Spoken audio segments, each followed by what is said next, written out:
You're listening to Keeping It 100 with Mel and Bruce, featuring Larry Carroll, sponsored by the 100 Black Men of Las Vegas. What they see is what they'll be.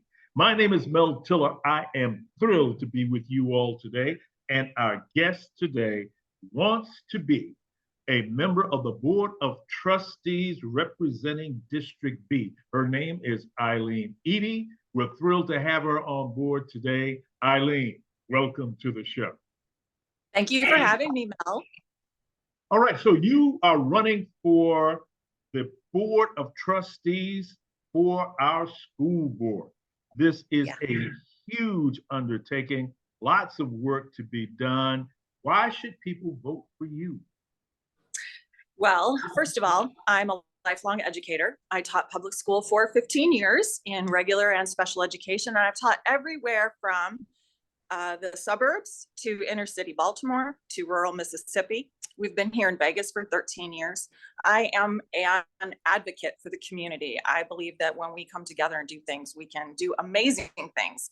And I'm running for school board because I believe teachers need to be the ones making decisions and making policy decisions and having a voice. And I want to make sure they do have that voice.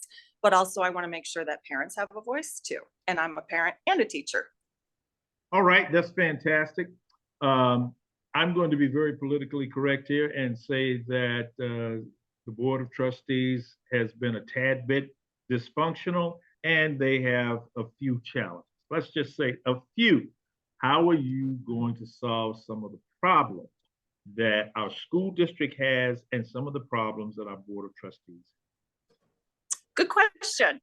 I'm hoping to be a neutral and independent voice on the school board. I'm hoping to take my skills that I've used as a behavior specialist for years and work my magic with other adults. But also, I hope to bring a fresh point of view. And I really, there's 7 of them and 4 non-voting members. And I think that if we come to the table every day and leave with the question, what are we doing for our kids and how did what we did today help our students, and we can answer that when we leave, then we've done a good job that day. All right, so there are a number of problems. Give me an example of a problem that you believe the school board has and give me your solution, how you would implement that solution. The school district or the school board? School board. Ooh, well, I'd be one of 11, so that's hard. But one of the decisions that I would like to bring forward is to make sure that we have a panel of teachers that's available to comment on any superintendent search that we do. Also, I'm hoping to bring a voice that is experienced in dealing with the challenging times and the challenging racial disparities in my district. Okay, so the school board, to put it gently, is dysfunctional. How would you bring a degree of functionality to the school board? The functionality is already there, right? We've got the Roberts rules, it's already there in place. I think it has to do with I think that you're asking a question about changing adult behavior. And I don't know that that's something that I can answer for you, other than saying, I am going to come from an independent standpoint. I'm going to always say, this is what we're doing. What are we doing for the kids? If you're not going to leave your personal issues at that door when we come in here for this meeting, we're not doing what we're supposed to be doing. And I do think they want to work together. I have met with them. I do think they want to work together. We're dealing with a polarizing time. We're also dealing with polarization in the media and society in general. And I think that doesn't help things, right? We tend to amplify things in the news and everything about, oh, they're not getting along. Oh, this is happening. When you see the board meetings happening, they're getting things done. There have been times where things have been sticky. But I really think that the addition of these 4 non-voting members has brought a different perspective for them. And it's also brought more people sitting up there in that dais, and more people is always a good thing. All right, let's talk a little bit about the school district. Identify 3 issues, 3 problems that you see that the school district has right now, and give me some solutions to those problems. Sure. One of the big ones I'm focusing on right now is parents and involving parents. We have a system in place with the school organizational teams, and we passed that legislation, and that was good legislation. That was something that was necessary, right? It helps put checks and balances in place so you can hold the community, the school in your community accountable. But parents don't know what it is, and they don't know how to take part in it, and they don't know what they can and can't say at those meetings. So I would like to start holding meetings and trainings with parents and saying, this is what your school organizational team is. This is what it's for. You have this opportunity to be a voice. Here's what you can do. And that's one part. Another part is accountability. I think that I'm one of those personalities that I want you to hold me accountable. I expect everyone I work with to be accountable, and I expect to be held accountable too. I want to make sure that the community and everyone knows that I'm available to speak to them, and we can come to any issue and say, look, let's talk about this. Let's find a solution, and let's figure out why it wasn't working already. Because we can talk all day about, what's not working. But if we're not looking at it and saying, what can we do different? Then we're not doing anything. So, and then I would like to look at the mental health that we offer our staff. And I would like to take a look at what kind of training we offer them. This most recent problem in the news with the substitute teacher hitting a student is just one of several indicators that we've got a mental health crisis with our faculty here in the schools.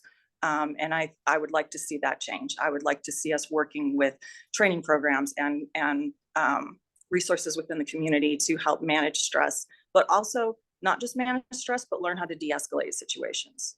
Those are some things that I think that we need to work on. Okay. The data says that brown and Black children in CCSD are not doing very well.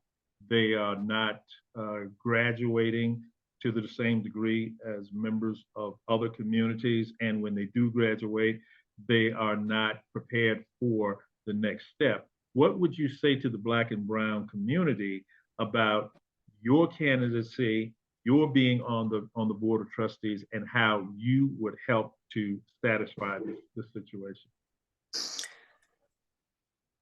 It's a good question.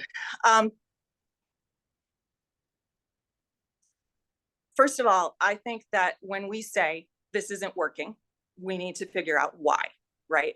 Why aren't our students succeeding? Why aren't those students in particular succeeding? And we know there are societal barriers in place. The cradle to prison pipeline is a real thing, and we have to address that within our schools and as a state.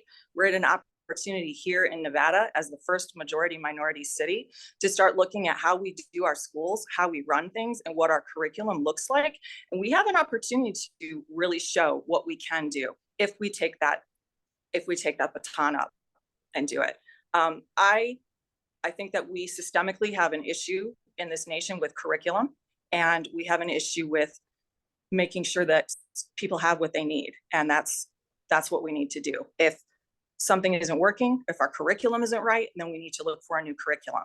But also in the middle of that, while we're looking for a new curriculum, there are other resources available. And I do think that we need to take a strong, hard look at why this is happening. And we know that there are several factors: parent involvement, parents' work schedules, we have societal issues, monetary issues. Those are all, sorry about that. Can you edit that part out? We've got a dog. I'm so sorry. I bring an understanding of that. I taught in Mississippi in 2008 when Obama was elected, and it was enlightening, to say the least, to see the societal and racial tensions that were there. And as somebody who's seen what that looks like, I come to this position understanding racial dynamics and what it means to really be a part of the community and understand what that looks like and what that looks like for our Black and brown students. Talk to me about the new superintendent. What would you like to see in a new superintendent? What kind of qualifications would you like to see this person have? The qualifications we all look for are going to be the same, right? We want to make sure they're qualified, they have their doctorate or their higher degrees and everything like that. But what I want to see in addition to that is I want to see what they've done before in their positions. When we bring somebody in to hire them, we ask for references. I want references for that superintendent, not just references though. I want to talk to the people that worked for him. I want to know how they felt. I want to talk to the parents in the school district they worked at. I want to know what they thought. I want to know what the climate survey was for those schools that that superintendent was in charge of. And I think that's one important thing that we need to keep in mind. We're bringing somebody into our community. What does the community that person came from look like, and what things did they do in that community to help improve it? Okay. I really appreciate your time. You've given us some very interesting answers. What message would you like to leave with our listening audience? We can make the school district a better place. We know what we have to do. We just have to get together and work together and do it. We need to make sure teachers are at the table and we're listening to those teachers. We need to be listening to our students. They know what they need. We need to listen to all of them. And then we need to come up with some great solutions. I hope to earn your vote. Ladies and gentlemen, you've been listening to Eileen Eady, and she is a candidate for the Board of Trustees, District B. You've also been listening to Keeping It 100 with Mel and Bruce, featuring Larry Carroll. I'm Mel Tillar, your host. This show is sponsored by the 100 Black Men of Las Vegas. What they see is what they'll be. And until next time, keep it 100.